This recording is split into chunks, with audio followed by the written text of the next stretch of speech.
Hello, I'm Ocean, and today I wanted to talk about the day that I almost died.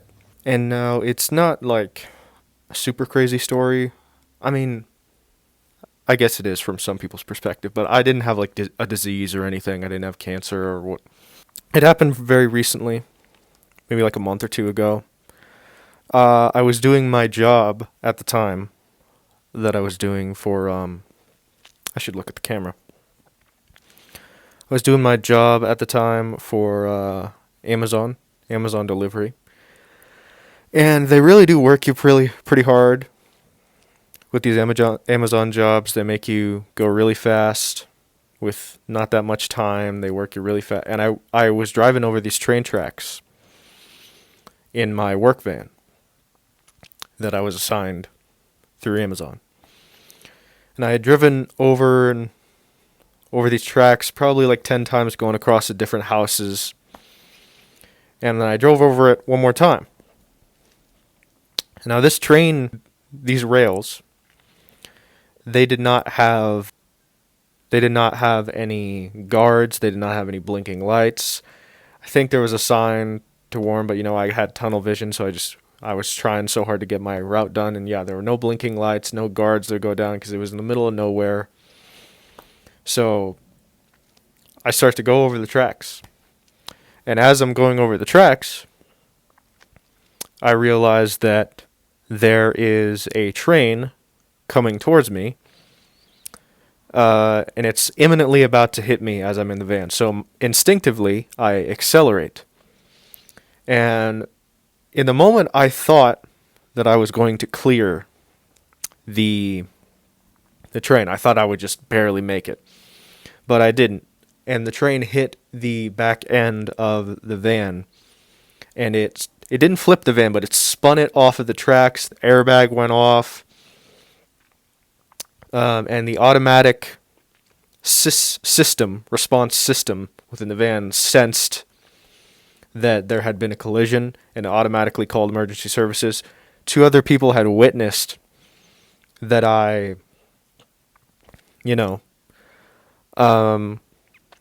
that I had crashed or that I had been hit by the train, and I didn't know what had happened. My hat flew off, the airbags went off, the back end of the van was crumpled, and they just opened the door and they were like, don't move, man, don't move," because I felt totally fine, and I was like, oh,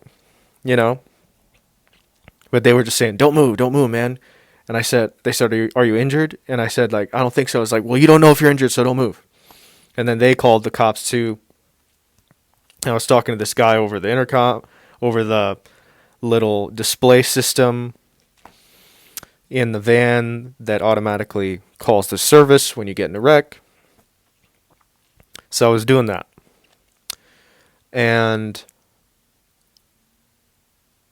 he was saying, like, oh, do you want me to call any of your relatives? I told him that you should call my mom. And I said, you should try a couple times, call my mom. And anyway, he tried a bunch of times. She didn't pick up because she didn't know what was going on, which I don't blame her. There's plenty of times when she doesn't pick up if she's busy, and there's plenty of times when she calls me and I don't pick up when I'm busy. There's no way she would have guessed I had just been hit by a train.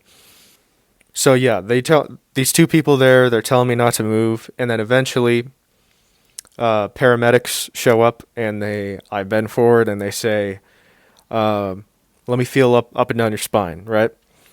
Let me feel your spine.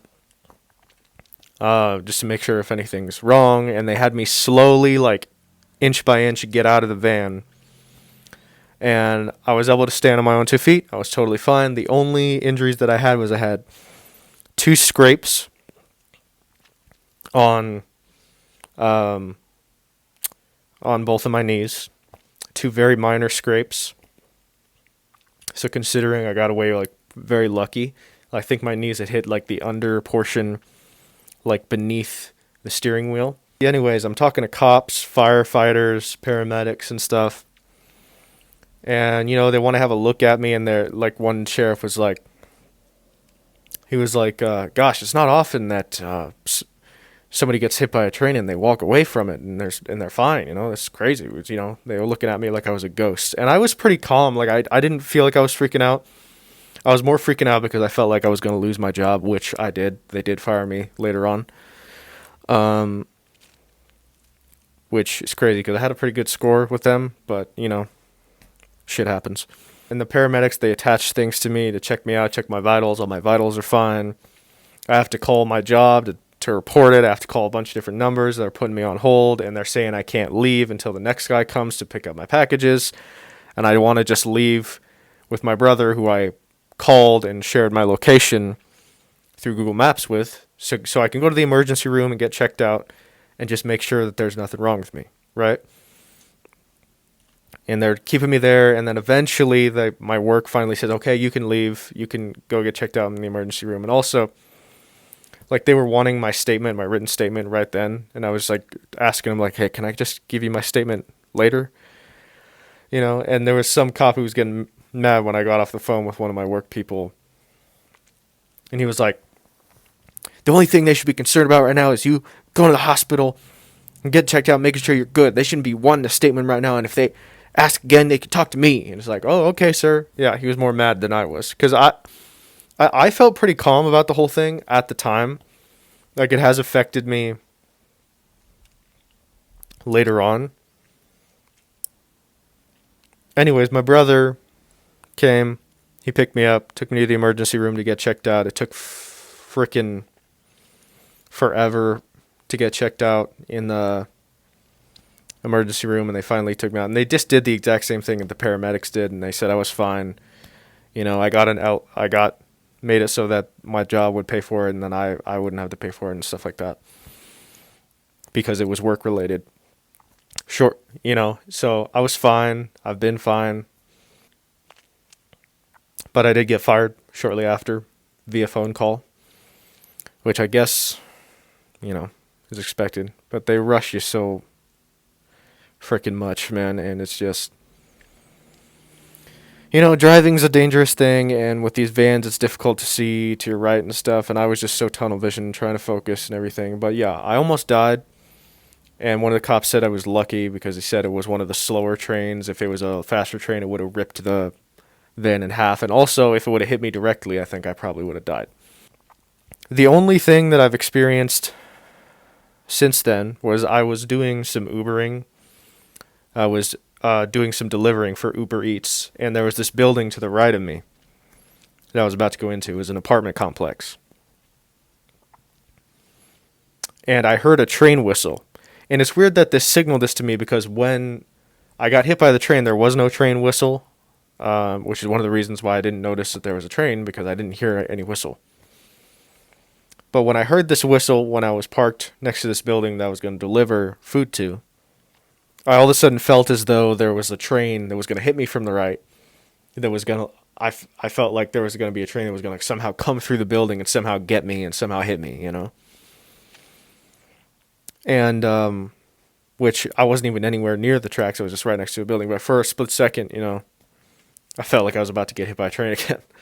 So, and people say that's like PTSD and stuff like that. Like, I don't think it's majorly a big deal, because I'm not by train tracks all the time.